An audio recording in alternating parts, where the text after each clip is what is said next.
Do you hear that? It's something quite extraordinary.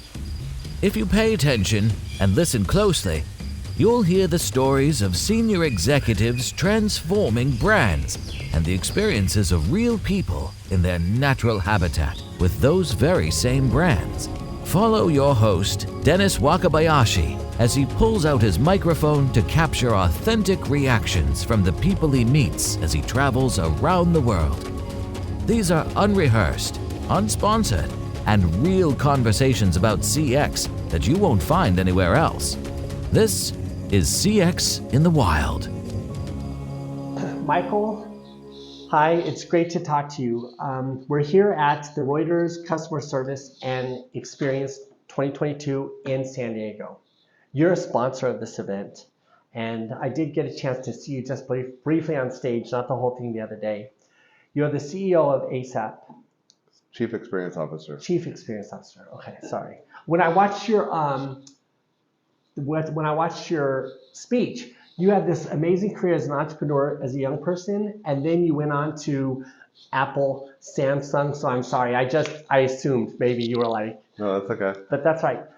So CX in the Wild, I just bring people in, talk impromptu about different things, and so here we are. And why don't we just start with that? You're the Chief Experience Officer for ASAPP. You're sponsoring this event. Tell me about what led you to the Reuters event, because we talked a little bit about that earlier. Sure, yeah. I mean, it might make sense to just go back a little bit and give you a quick background on really what led me to ASAPP. But I started out in my 20s after college running my own companies. Mostly in the music business, and then settled down, got married, and figured I needed a real job, and kind of accidentally found my way into a call center, becoming a call center agent at Apple in the late 90s, around the time Steve Jobs came back, and that was a really hard job. It was a really fun job. I learned a lot, and I learned a lot about myself. Two things most important: that I really like helping people, and I like solving really hard problems. Spent 12 years at Apple, 5 years at EA, and the last 5 years at Samsung, running all of Samsung's customer service and experience business. That's where I met ASAPP. ASAPP is a 400-person artificial intelligence startup. It's been around 8 years, focused on figuring out how to solve the equation of helping agents who sit between companies and their brands serve their customers, be more productive, and make happier customers and happier agents. And so when I met this company, when I was at Samsung, I kind of fell in love with them because they were really thinking about completely changing the paradigm of how customers interact with companies and vice versa. And so I joined the company about a year and a half ago. As a Chief Experience Officer, I'm responsible for managing all of our customer relationships, making sure they have an awesome experience with ASAPP. I actually know Reuters, the guys that run the Reuters event, Josh Gordon and team, from when they ran Insight. I was a speaker when I was at Samsung at one of their events here in San Diego back in 2018 or something like that, before the pandemic. I always thought they put on a really good event.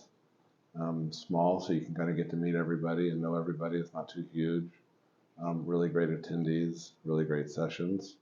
So when I heard it was going to come back after the pandemic for the first time, 2 years later, we signed up pretty quickly.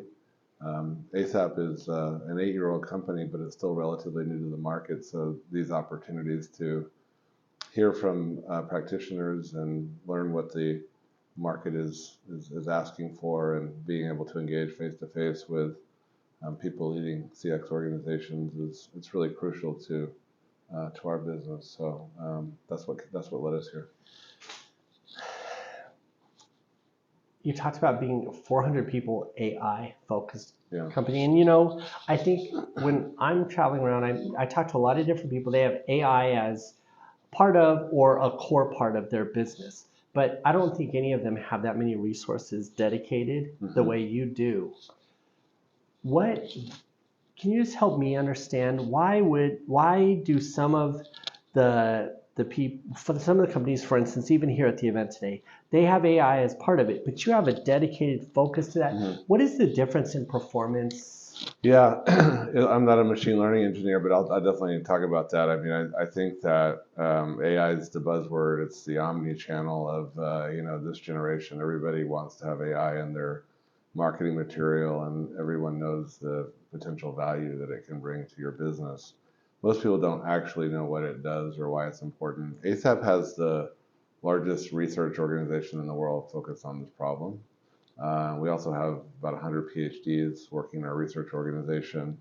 The founder of the Siri team at Apple, the person who ran NLP for Google, they've all made their way to ASAPP, the small little startup based out of New York City. And I think it's because partly the culture, but also because we are dedicated and focused on really changing the way people work and using advanced technology, state-of-the-art technology to help people do their jobs better, more productively, have happier lives at work, be more successful, and in the world of CX, deliver awesome customer experiences. I talked yesterday about technology taking the administrative burden off of the user and allowing them to focus on that human connection and building relationships and reducing the cognitive load that they have today using many, many different systems and processes and trying to do all these things at once. And so there's a real powerful combination of using technology to make people better and more productive and more efficient, but also translating that into a really awesome customer experience. The company was founded, really our founder had a bad call with a cable company, which I won't mention the name of, 3 hours long, and still didn't get his issue solved. And he was thinking, well, this wasn't a good experience for me. It wasn't probably a good experience for the agent, and it probably wasn't a good outcome for the company either. And so he started to do some research, and he was looking to build a company around artificial intelligence. This is 8 years ago. That was had basically three things going for it: a large industry, one that was highly inefficient, with lots of data, and customer experience, customer service was certainly a good candidate for that. Data fuels artificial intelligence and machine learning. So the company from the very beginning has sort of had this AI native approach. You mentioned a lot of companies here in the market are all talking about AI. Most of them are not native AI companies. They're companies that have some legacy capability that they have focused on, and then they're kind of adding on different AI components as they go. It's just ASAP's a different kind of company. It's a very research-oriented culture, a very science-backed culture. There's a depth to the products and the capabilities and the people and the results. Yesterday in the presentation you referred to, I talked about 100% productivity improvement. Being able to have massive gains in how you do work and how productive you are. That doesn't come from small little tweaks or a few AI resources. It comes from a fundamental rebuild of how you build technology to support these interactions. And so that's why the AI focus. It's at the heart of everything that we do, and we deeply believe in this idea that technology like AI should not be built to replace humans. It should be built to help humans. And that's really the fundamental premise behind ASAPP. Thank you for replaying that soundbite, because that is one of the things that I took away from your conversation. So I want to throw this out, because while you were talking, I was listening, but it was running through my mind. I want to just say, I apologize for getting your title wrong. And I go back to that because there's been a lot going on. I've been talking to a lot of people, and I just want to be authentic. I'm embarrassed that I got that wrong, and I just want to apologize to you for that, sir. You're good. I like that you thought I was the CEO, so that worked out good. You have a great persona. But I apologize, and I do that here, and I admit it instead of editing it out, because these conversations are meant to be more real. I don't want to polish things, and we're just trying to figure it out. And I thank you for your time. Sure. I thank you for that context. Mm-hmm. I'd like to just move away from the title and all that to talk about you. What I find fascinating about the work that I do is meeting people that are pioneering or innovating or even just surviving this front edge of technology. It's happening in all the sectors. It's happening. Um, it seems to be moving pretty fast. I almost feel like COVID gave us like this little break in the action, but now that we're getting back to things are moving so fast. I'm fascinated to learn more about leaders like yourself. You've had this long history with big brands in customer care, in digital, and you're now 400 people, more PhDs, these names you said. You've got to be right there at the cusp of machine learning and its impact to business. And I would say that thinking of the culture that you're building has way more applications than just customer care. But you're in this, starting from music, these service pieces. How do you relate to the technology? You must be on a team where there's a culture of diversity and inclusion of different skill sets. Because are you a programmer as also? No. Tell me about that team. You're at a high level. What? Yeah, I mean, well, first of all, I've always believed in building great teams. Back to the music background, I think of great teams as like great bands. If you think about the Beatles, they were all great musicians individually, but when you put them together, they were greater than the sum of their parts. And what's really magical about ASAPP, and actually what really matters wherever you are, whatever you're doing, is not the technology, it's the people. And when I left Samsung at the end of 2019, I had a lot of choices of where I might go next, what I might do. And when I met ASAPP, I didn't actually start working there initially. I was an advisor, and I got to sort of kick the tires and learn about the people and the culture and the teams. And I'm definitely one of the older folks at the company, but I learn from the people that I'm around every day. My team, which is the second largest organization in the company behind engineering and research, is focused purely on customer enablement, customer implementation, customer support, customer success, solution architecting, and building strategy and insights for customers. We're a highly engaged, highly consultative organization made up of brilliant people from all the best schools who really actually have one thing in common that has nothing to do with intelligence or technology. They really care. They care a lot about what they do. They care a lot about each other. And it's funny that a company like ASAPP, who builds technology to help people, also has great people behind it. And it's just, I suspect that's kind of obvious and makes sense, but it's the reason I came to ASAPP. I was blown away by the technology, but that wasn't really why I came. It was because of the people and the culture that the company has created. It is very special. And I've worked at some really special companies and with some really special cultures, but ASAPP is by far the most unique group of people, the most unique, extremely high-powered, extremely competent team that really cares for each other. When you say you were drawn to the culture, were they just nice, or you mentioned high-powered? So what I think there is, when I hear you say high-powered and good culture, I also hear humility. But it's more than just they're nice and they're humble. What's going on? Yeah, I mean, they're the smartest people I've ever been around in my life.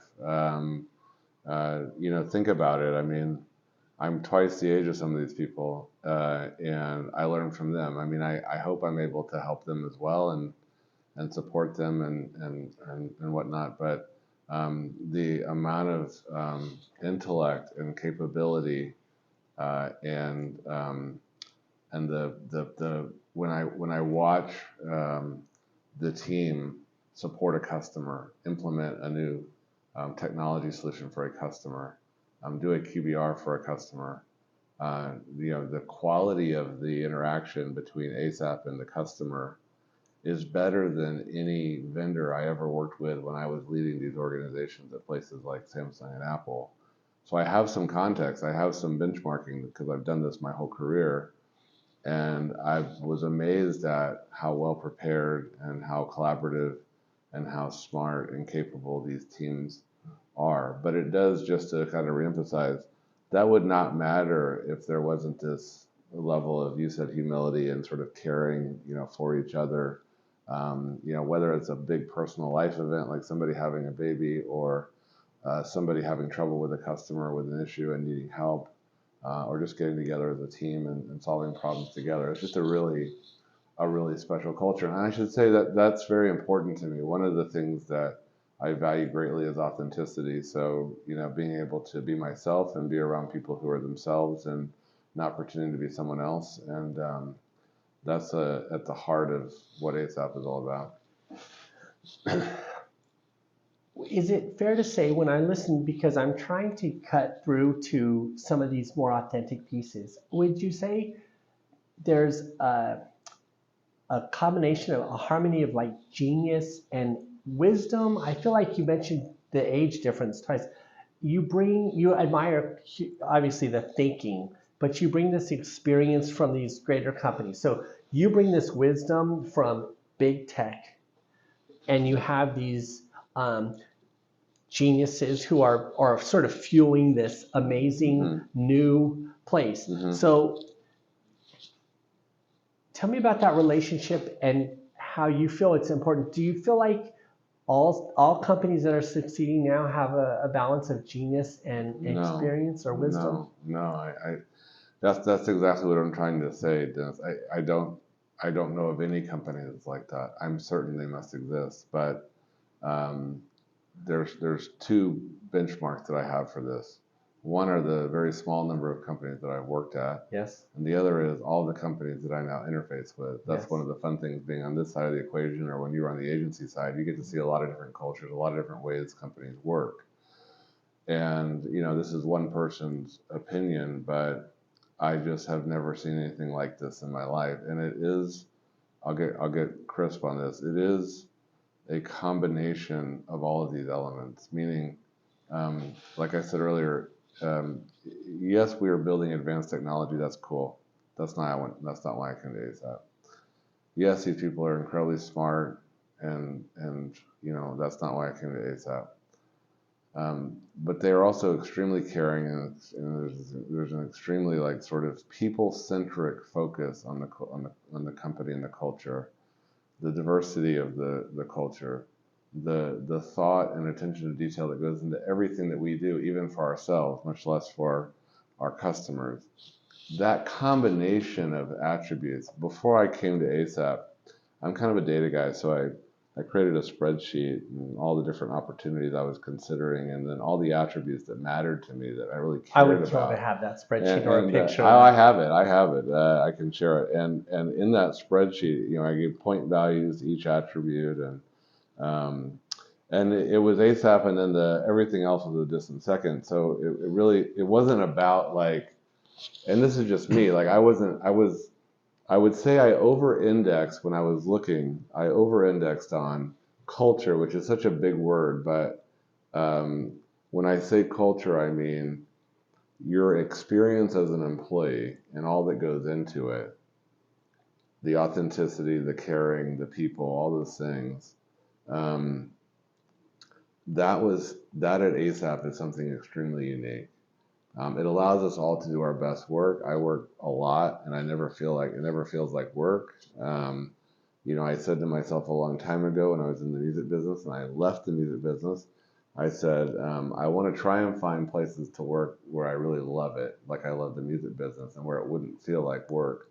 And I've been really fortunate to do that, but it feels the least like work at ASAP. It feels like a group of people coming together every day to solve really hard problems. I genuinely, Dennis, love it. And it's because of these, I'm glad you asked the question, because it's this, having been on both sides of the coin, or having done the jobs you've done as well. At the end of the day, it's cool to have cool technologies and cool frameworks and programs and cool strategies and campaigns. At the end of the day, what really probably matters the most when you're hiring a company is the people. when you're running into a problem and you're in the thick of it, who do you really trust and want to work with to help you solve the problem or create that awesome experience? Because you're going to run into problems. That's why I'm at ASAPP. I love that. Now, I wanted to be sensitive. You had a 2:45 or something, and I want to maximize because I feel like we're getting to the heart of a couple of things. How much more time do you want? I can maybe go 5 more minutes. Yeah, we'll be 5. We're just getting into it. This spreadsheet that you have that somehow gives a human snapshot data-centric into what it means to find. Because here's the thing, I'll jump right to it.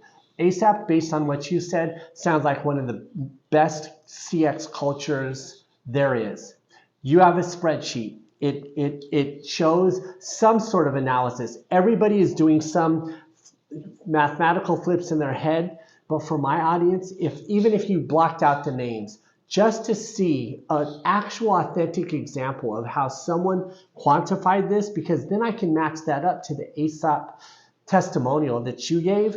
I would love to share that if that one thing came out of this conversation, I would find that super meaningful and the audience would. Awesome. The other thing I want to share with you is what you said rings true. And I've been around the world talking to the world's best CX leaders, of which you exemplify many of the characteristics of a small group of people around the world.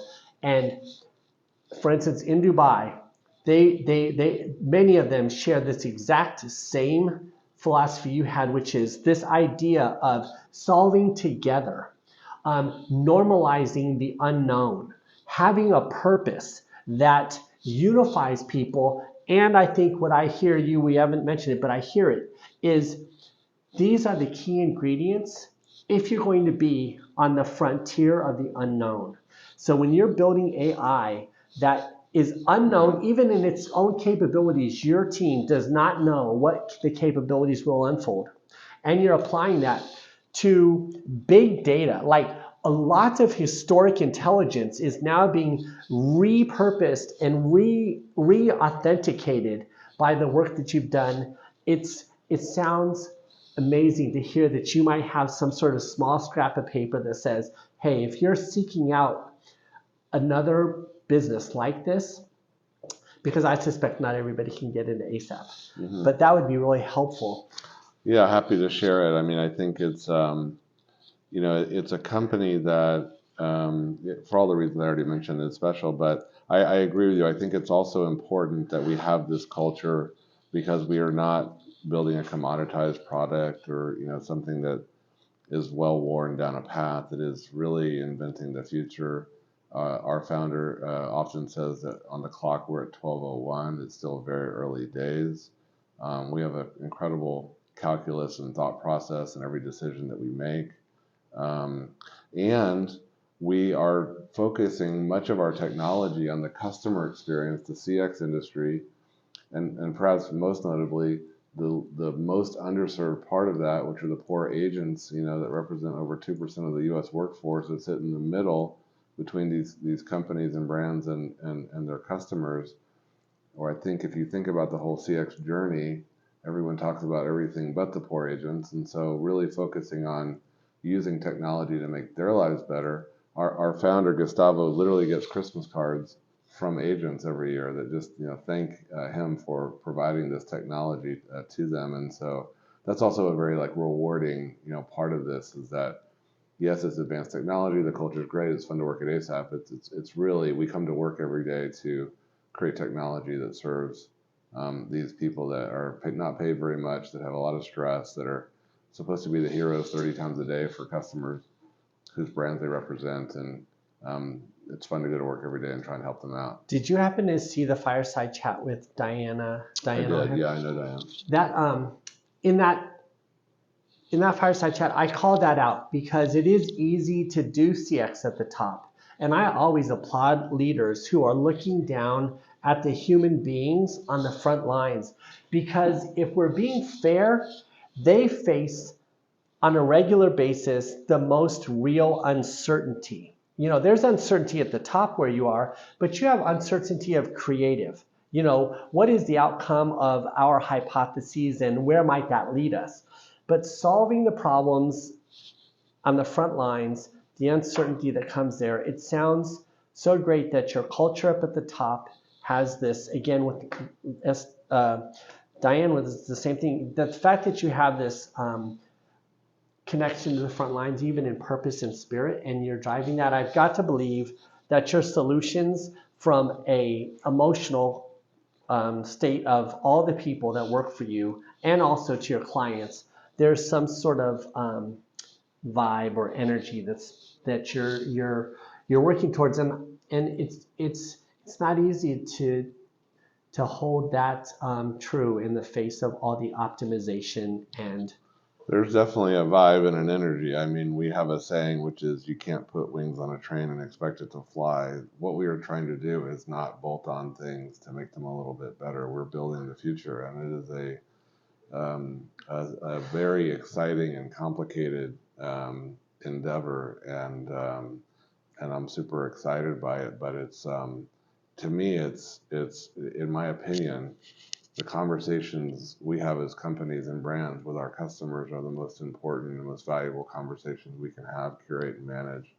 And those relationships, build loyalty and lifetime value and are good business sense. And it is really funny if you look back over the last 30 years, we have not really been doing it the right way. And so there's a real opportunity to transform how we do it. There are certainly companies represented at this event that are doing their best and trying, but it's fun to be part of it, and it's an exciting future.